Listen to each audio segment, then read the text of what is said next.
Shut up. I'm shiny. It's really weird.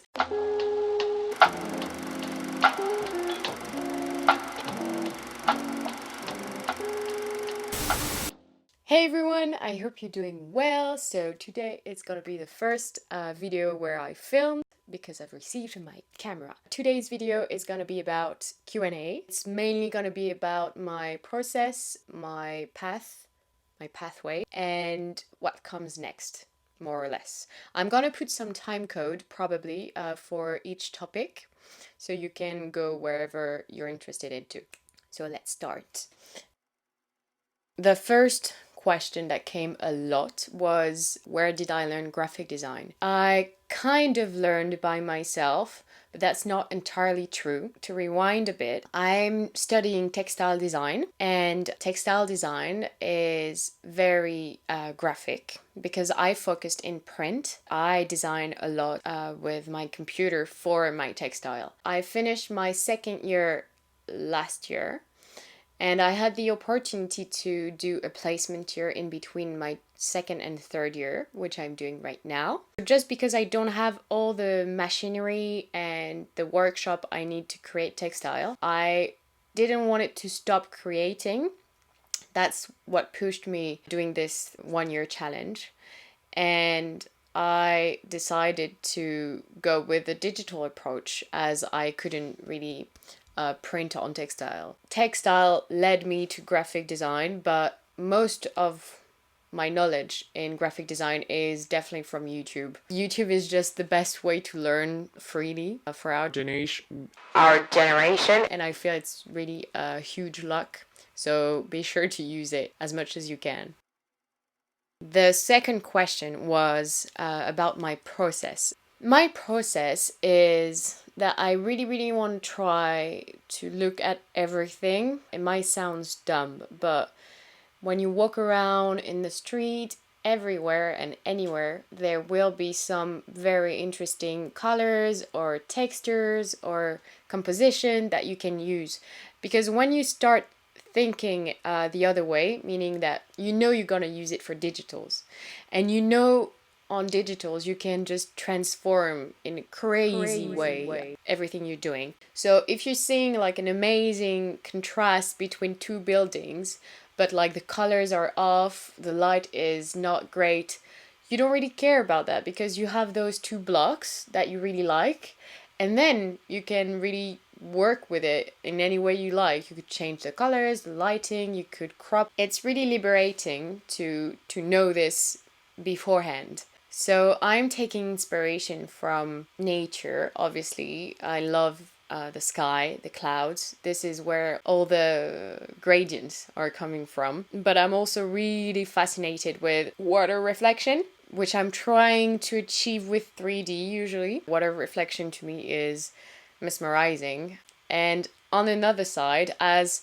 I think the main thing in my work is like the contrast between very soft blurry colors and very strong blocky colors, or black and white even. So I really like this contrast, and I think it's even in my inspiration at the beginning because I'm very inspired by nature and I'm very inspired by architecture and like human-made object as well. I have like a broad panel of inspiration, which can be sometimes a bit hard because I used to struggle a lot with that. You know, when you just have too much in front of you and you don't know what to do with it, and it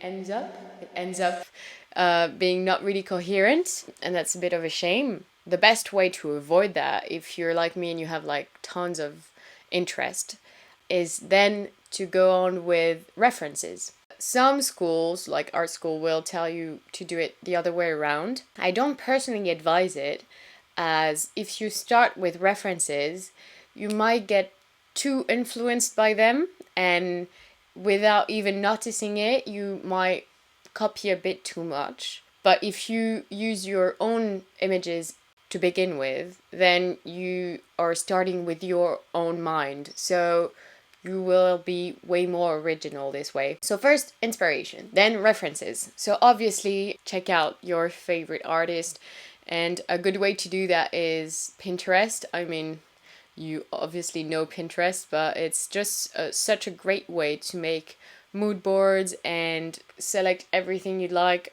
on the same board.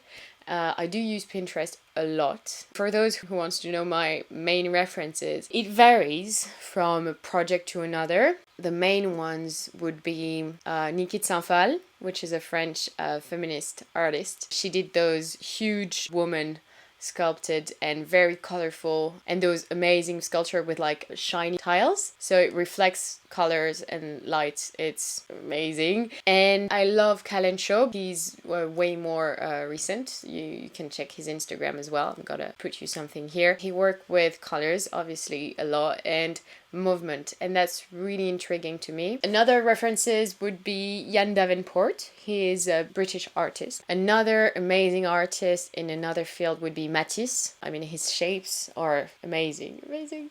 I really love what he's doing, and I feel like it's really timeless. Of course, from Instagram, I love Made by Studio JK, because his 3D work is really interesting. Or Doveon. Or Donovan. I'm not really good with words and names, but I'm gonna find the proper word and give it to you right there. So, once you're here, you have inspiration, references. Once you have that, you kind of combine them together, and you have to experiment a lot. And you should definitely always try different variation, color, scale. Scale is really important. Really try different scale, like zoom in, zoom out on your design, and you might find like some very interesting things in it. That's how my process goes, you know, and then it's just only my eyes and what I feel like it's good or not. Sometimes I'm like, this is not bad, but it's not good. So what do you do when you're in this stage? You don't delete. You don't delete. Delete. I never know how to say this word. So basic. You delete. You don't delete. You definitely keep this design you're unsure about. So in this case, you put everything on hold. You save everything for sure. And a day after or a week after, you will go back to it with fresh eyes, and you might find amazing things to do with it. So never delete something you're unsure about. Try to be kind with yourself as well, because someone can find this amazing if you don't. Keep that in mind. So I think that was it for my process. So next question was, what about my 1 year challenge? What will I do afterwards? Am I gonna continue? What the heck is going on basically after this year? And I have no idea. I have absolutely no idea.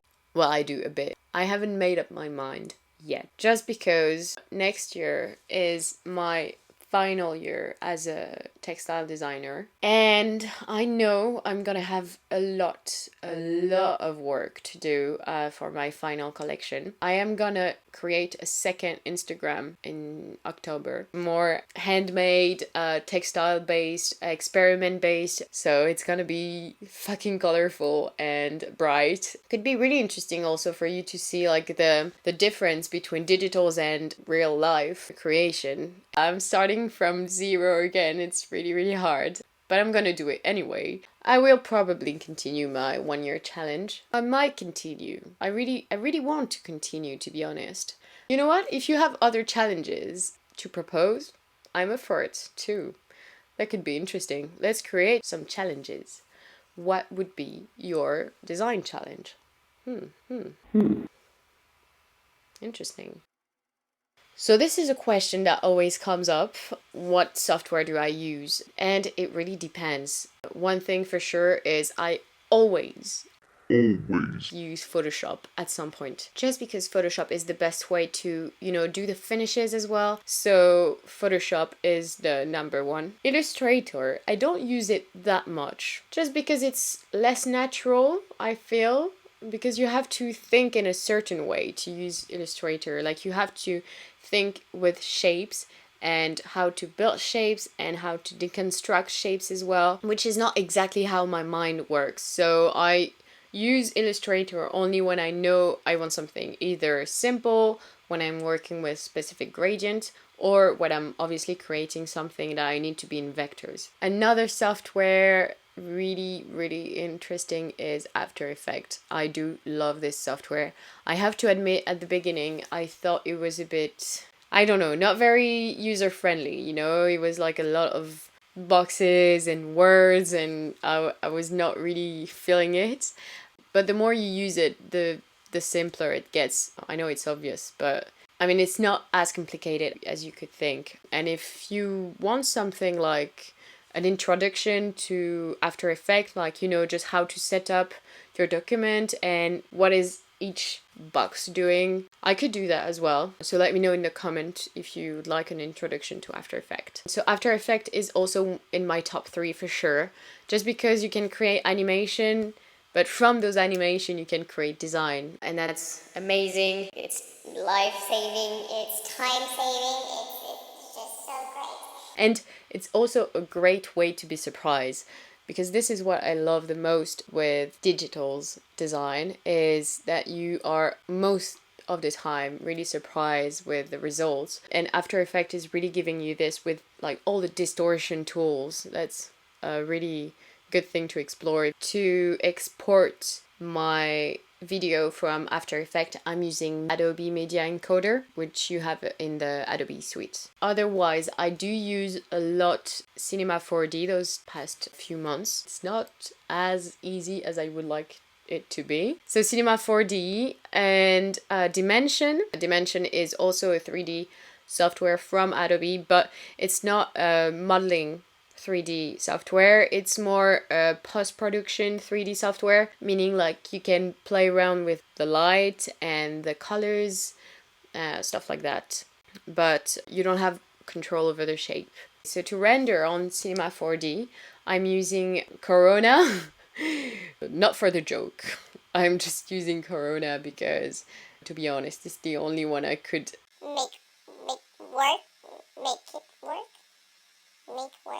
work with? Nah. Yeah, I'm using Corona anyway. And I think that's pretty it for the software. But that's already plenty. Take your time, explore. You will be able to create a lot of great things, I'm sure.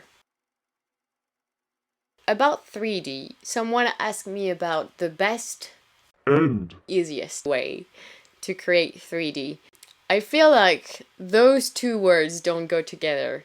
Like, if it's the best, it's not gonna be the easiest. That's for sure.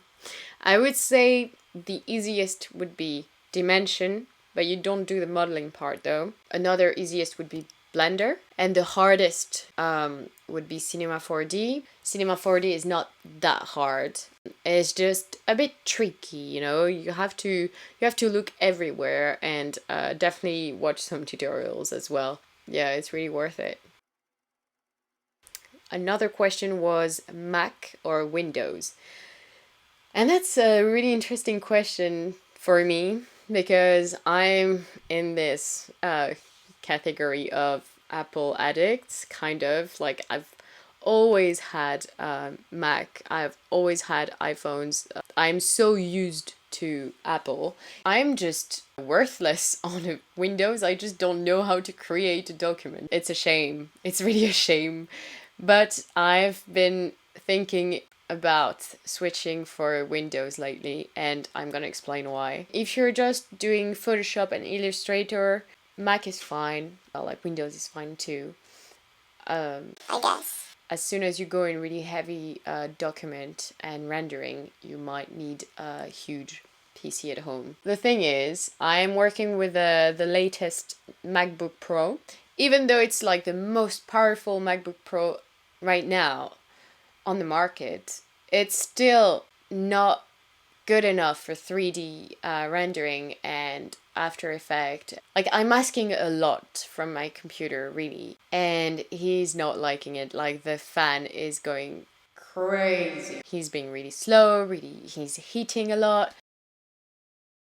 Yeah, sorry, I'm saying he because I'm French and we tend to always say he or she for every object, so you will see that quite often in my English. So he, my fellow friend computer, is hitting a lot. I've come to realize that I need a window for 3D, and I need like a huge computer at home that is not moving at all. When you're doing 3D, you need a very good GPU, so a graphic card. And I think the best way to have the most efficient computer for what you're doing is to build it. And I think this is what I'm gonna do. Someone asked me about promotion and did I promote my Instagram? And the answer is yes, I've been doing promotion. And it worked out really well. This is a bit out of the topic, but I'm gonna do a special video on it to give you the numbers and how many followers did I get, how many days did I do the promotion for. Oh, also very interesting, very important. But shouldn't I? You know what? I'm gonna keep this information for the promotion video because it's really important and I'm not gonna spoil everything in this one. That's it for today, guys. I hope you enjoyed. Please, if you did enjoy, let me know by liking, subscribing, or putting a comment down below. Thanks a lot for watching. I hope it was clear and helpful. I'll see you next time. Bye! uh, um, um, uh, um, uh, um, uh, um, um, um, fuck, and the, blah, blah, blah.